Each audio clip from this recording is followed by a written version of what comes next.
2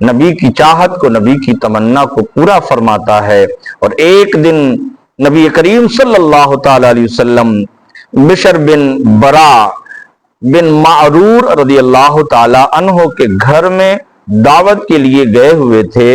وہاں ظہر کا وقت ہو گیا تو لوگوں کو سرکار نماز پڑھانے کے لیے کھڑے ہوئے۔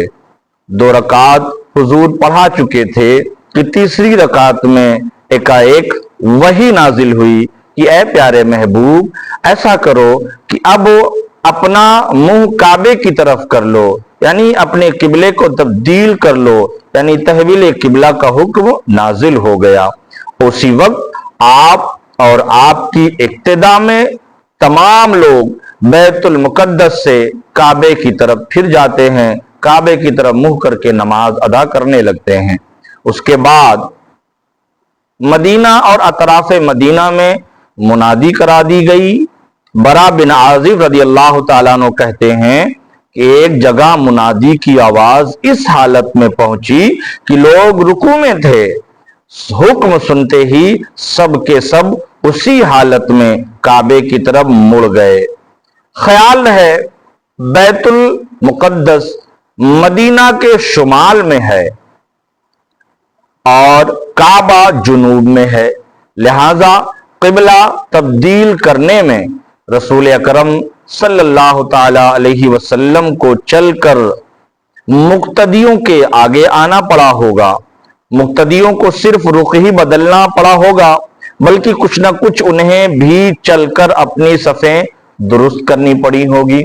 کہنے کا مطلب یہ ہے کہ نبی کریم صلی اللہ تعالی علیہ وسلم نے جب تحویل قبلہ کا حکم ہوا تو سرکار نے کعبے کی طرف منہ کر لیا، تو کعبے کی طرف منہ کرنے کے لیے سرکار کو آگے سے پیچھے کی جانب آنا ہوا ہوگا، یعنی چل کر سرکار دو عالم صلی اللہ تعالی وسلم پیچھے کی جانب آئے، اور جو صحابی تھے وہ اپنی اپنی جگہ پہ مڑ جاتے ہیں اور تھوڑا بہت چلتے بھی ہیں۔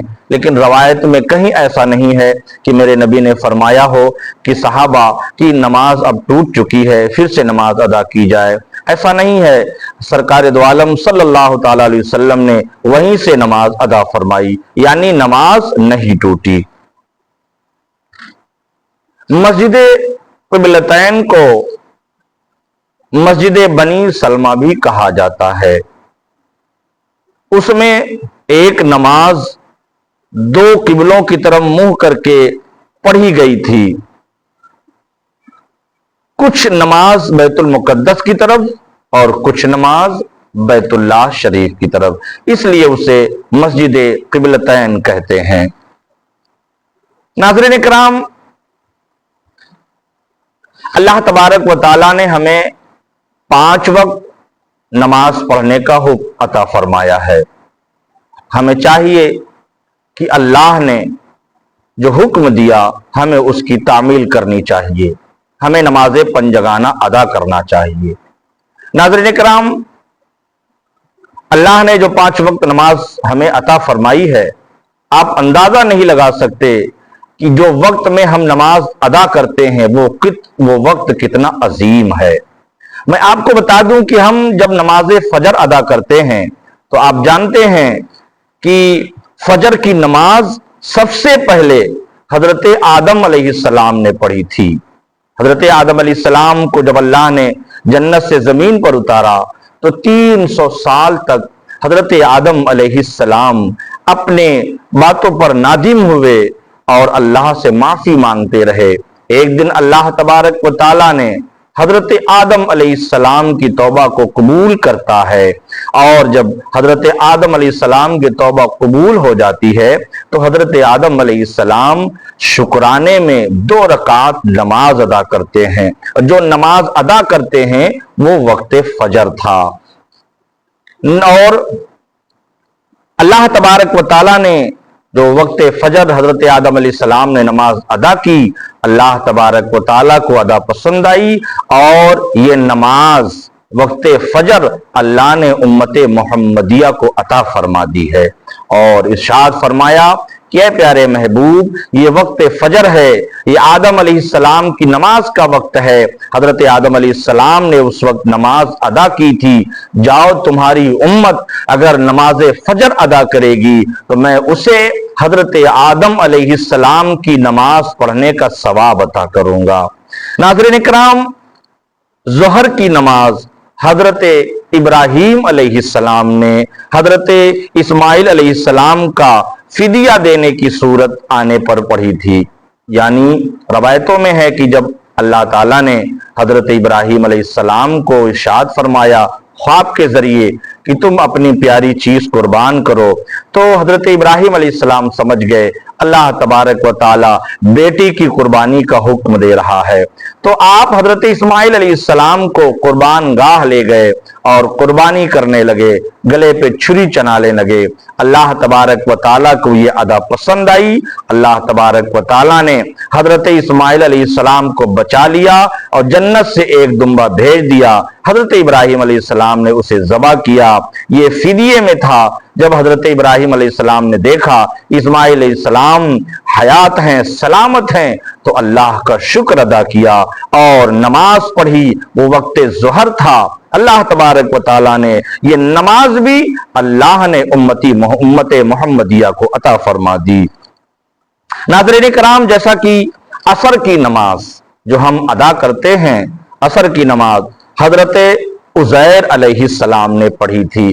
حضرت عزیر علیہ السلام جب 100 برس کے بعد آپ زندہ ہوئے تھے۔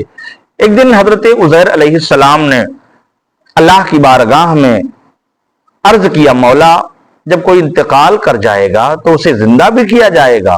تو اللہ تبارک و تعالیٰ نے ارشاد فرمایا ہاں اسے پھر سے زندہ کیا جائے گا۔ تو حضرت جو ہے داؤد علیہ السلام نے کہا کہ اے پروردگار، حضرت عزیر علیہ السلام نے کہا اے پروردگار وہ زندہ کس طرح سے کیا جائے گا؟ تو اللہ تبارک و تعالیٰ نے حضرت عزیر علیہ السلام پر موت طاری کر دیتی ہے اور حضرت عزیر علیہ السلام 100 سال تک آپ انتقال میں رہے۔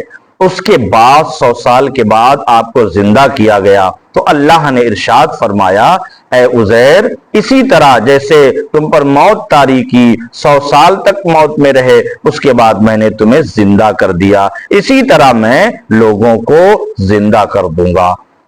تو حضرت عزیر علیہ السلام جب 100 سال کے بعد زندہ ہوئے تو اللہ کا شکر ادا کیا اور حضرت عزیر علیہ السلام نے نماز عصر ادا فرمائی۔ اللہ تبارک و تعالیٰ نے یہ نماز عصر بھی امت محمدیہ کو عطا فرما دی۔ ناظرین کرام، نماز مغرب حضرت داؤد علیہ السلام نے پڑھی۔ جب حضرت داؤد علیہ السلام کی توبہ قبول ہوئی، حضرت داؤد علیہ السلام کی جب توبہ قبول ہوئی تو آپ نماز کے لیے کھڑے ہوئے، شکرانے میں نماز پڑھنا شروع کیا۔